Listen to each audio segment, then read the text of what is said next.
उपवास आहे तर मग रताळी आणायची, स्वच्छ धुवायची, गोल गोल काप कट करायचे आणि तयार करायचं शाही रताळे काप, जी सर्वांना आवडते, स्वतःलाही आवडतं आणि लवकर पण होतं.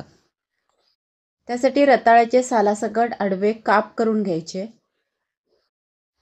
कढईमध्ये चमचाभर तूप घेऊन त्यामध्ये जे आपण रताळ्याचे काप कट करून घेतले ते एक एक ठेवून ते फ्राय करून घ्यायचे. झाकण ठेवायचं, गॅस स्लो ठेवायचं आणि थोड्या वेळानंतर ते दोन्ही साईडने आपल्याला फ्राय करायचे. मग परतून घ्यायचं, पुन्हा झाकण ठेवायचं आणि अशा तऱ्हेने हे खाण्यासाठी तयार होतात. जर का आपल्याला असेच खायचे असेल तर आपण असंचही खाऊ शकतो, छान लागतात. पण हे शाही रताळे काप आहेत त्यामुळे त्यावरती थोडंसं गुळ पावडर घालायची, वेलची पूड घालायची आणि बदामाचे काप घालायचे आणि अशा तयारीने तयार होते मस्त असं पौष्टिक शाही रताळे कापचं नाश्तं, जे उपवासासाठी छान आहे.